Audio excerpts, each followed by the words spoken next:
the organization internally has to, first of all, admit that they made a huge mistake. It was egregious that they selected Dillon Gabriel in the 3rd round. Even if they never took Shedeur Sanders, that was egregious. This is the best version of Shedeur Sanders because for the first time in his entire football career, he's felt like he has to prove himself. They made a huge mistake on draft day. See, sometimes to move forward and for wounds to heal, I was a GM of the organization. I would say we found our franchise quarterback. We got to go about the process while he's on a team-friendly contract of filling all the holes we have around him. The Cleveland Browns might have just stumbled into their salvation, and they didn't even realize it until it smacked them in the face during a December matchup against the Tennessee Titans. While the rest of the NFL world was busy debating quarterback controversies and draft busts, a 5th-round pick was quietly building a case that's impossible to ignore. David Njoku.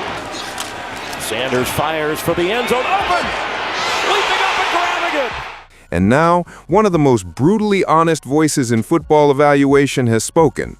Former NFL quarterback Shaun King just declared Shedeur Sanders the Browns' franchise quarterback.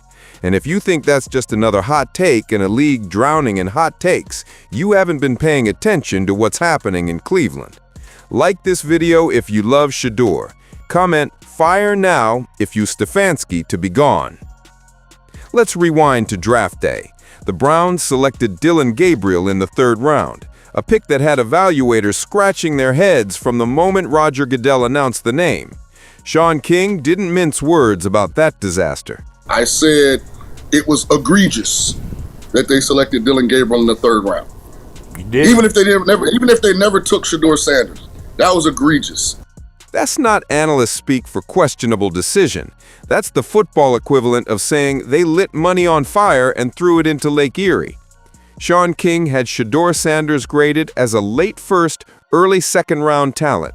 The kid fell to the 5th round. Think about that. A quarterback with legitimate franchise potential sliding past 32 organizations who apparently couldn't see what was right in front of them. Or maybe they saw it and got scared. Scared of the name, scared of the baggage, scared of primetime shadow. But here's the thing about fear in the NFL. It makes franchises lose games, and it makes general managers lose jobs. The Browns didn't draft Shedeur Sanders because they were geniuses. They drafted him because they had no choice. They were desperate, drowning in the quicksand of the Deshaun Watson contract, watching their once promising roster circle the drain. Shedeur Sanders wasn't plan A. He probably wasn't even plan C. He was the consolation prize nobody expected to cash in. Except now he's looking like the winning lottery ticket Cleveland didn't even realize they had. Shaun King isn't some talking head who throws darts at a board and hopes one sticks. This is a former NFL quarterback who's been in the rooms, survived the politics, and knows exactly what separates franchise cornerstones from pretty college stats. Comes to this particular position, there are a lot of people that cover the league that have platforms, that have different levels of importance, but there's very few people that have actual expertise when it comes to quarterback. King broke down Shedeur's performance against the Titans with surgical precision. The functional mobility, the pocket awareness, the composure under chaos. These aren't just buzzwords sports analysts throw around to sound intelligent. These are the tangible qualities that separate quarterbacks who survive in the NFL from those who wash out before their rookie contracts expire. Shedeur Sanders doesn't have elite 40-yard dash speed. He's not running a 4.3 and leaving defensive ends grasping at air. But you know what he does have? We found our quarterback. I've always said about Shedeur Sanders, he has really, really great functional mobility, meaning his ability to move in the pocket. He's got good lower body strength. The first defensive player never really gets him down. That's not just mobility. That's functional mobility. That's the difference between Patrick Mahomes extending plays and Daniel Jones running himself into irrelevance. And here's where it gets interesting. All those concerns scouts had about Shedeur coming out of Colorado, the pocket awareness issues, the body language questions, the perception he was too Hollywood for the gritty NFL grind, King says Sanders has flipped the script on every single criticism. He's going out of his way not to lose ground in the pocket. He's eliminating the antics. He's showing up in Kevin Stefanski's office with an iPad, grinding film like his career depends on it. This version of Shedeur Sanders is dangerous, not because he's suddenly developed superhuman abilities, but because he's hungry. He's got a chip on his shoulder the size of First Energy Stadium, and that desperation, that back-against-the-wall mentality is jet fuel for young quarterbacks trying to prove the entire league wrong. He has to stay in the same mental space he's in now. He's got to stay in that back against the wall. I'm the underdog. Nobody believes in me. Every down, I got to prove that I belong in this league. Look around the league. Anthony Richardson had stretches last year where he was the top play on SportsCenter, throwing bombs and running over linebackers like a video game character. By the end of the season, the Colts were trying to sign Daniel Jones. Lamar Jackson has played multiple bad games this year. Patrick Mahomes looked mortal against a Broncos defense that made him reconsider his life choices. This league humbles everyone. The question isn't whether Shedeur Sanders will have a bad game before the season ends. He will. That's football. The question is whether he can maintain this mentality when adversity hits, when the media turns, when the fair-weather fans start calling for his head after one ugly interception. He's felt like he has to prove himself. And moving forward, you know, a lot of times the prime section. Let's talk about the elephant in the room that nobody wants to address, the supporting cast. Cleveland had the worst skill position group in the NFL before Shedeur Sanders took over. That's not hyperbole. That's statistical reality. Jerry Jeudy was invisible. Isaiah Bond looked like a practice squad receiver. Jerome Ford was an afterthought.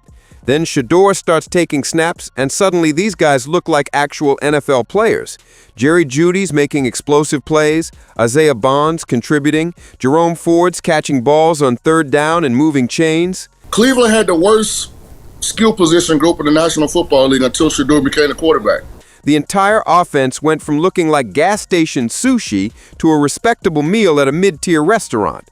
That's not a coincidence. That's quarterback play elevating everyone around him. That's leadership. That's the kind of infectious confidence that makes mediocre players believe they're better than they are, which ironically makes them play better than they are. Critics have been screaming about Shedeur's completion percentage, about him ranking second in the league in time to throw. But King applauded him for doing something that sounds counterintuitive, throwing the ball away instead of forcing bad passes just to pad completion stats. You know who doesn't throw the ball away enough? Dak Prescott. King called him out specifically, saying Dak won't throw the ball away because he doesn't want incompletions to make his completion percentage look bad. Quarterbacks so worried about their stat sheet that they'd rather take a sack, rather make a dumb decision than have an incompletion show up next to their name. Shedeur Sanders is playing smart football. He's protecting the ball. He's making veteran decisions as a rookie. And the Browns organization better wake up and recognize what they have before they screw this up like they've screwed up every other quarterback situation since returning to Cleveland in 1999. But here's where it gets complicated, and King addressed this with the kind of nuance most analysts can't touch. What do you do with Deshaun Watson? The contract is catastrophic. The cap hit is suffocating. But cutting him doesn't solve the problem, it just redistributes the financial carnage across multiple years. King suggested something that sounds insane until you actually think about it. Keep Watson as the backup. Now all of a sudden, man, Jerry Jeudy had an explosive play. Oh man, Isaiah Bond, he don't look that bad. Oh man, Jerome Ford making plays on third down. Shedeur Sanders is mentally strong enough to handle having a former franchise quarterback, a guy making exponentially more money, standing behind him on the sideline. And because they apparently get along, Watson might be okay collecting that check and supporting Shedeur rather than poisoning the locker room. You need two quarterbacks in today's NFL. Injuries happen. Chaos is the only constant. Having Deshaun Watson as insurance, even diminished Deshaun Watson, isn't the worst roster construction imaginable. King dropped some wisdom that Browns fans need to internalize, especially the Shedeurians in the chat, as he called them. I named Shedeur the starting quarterback, and we have Deshaun as the backup. Because you need two quarterbacks more than likely in today's game. And the only reason I say that, Shedeur is a strong enough personality that he would be okay with Deshaun being his backup. Just let the kid play. Let his performance speak. The love will emanate through the television because he's good enough on his own. And that's the thesis of this entire situation. Shedeur Sanders doesn't need the hype machine. He doesn't need manufactured narratives or social media warfare. He needs reps, coaching, and the organization's full commitment. Shaun King has made his declaration. A former NFL quarterback with actual expertise in evaluation has looked at the tape, analyzed the performance, and rendered his verdict. Shedeur Sanders is the franchise quarterback the Cleveland Browns have been searching for since 1999. The question now isn't whether Shedeur is good enough. The question is whether the Browns organization is smart enough to recognize what they have and committed enough to build around it. Because opportunities like this don't come around often in the NFL. A fifth-round quarterback playing like a first-round talent, giving you financial flexibility and championship potential doesn't fall into your lap every draft cycle. The Browns can either embrace this gift or fumble it away like they fumbled every other quarterback opportunity in the last quarter century. Shaun King has spoken. The tape doesn't lie. The performance is undeniable. Now it's up to Cleveland to not screw this up. The franchise quarterback is already in the building. The only question is whether the franchise is ready to admit it.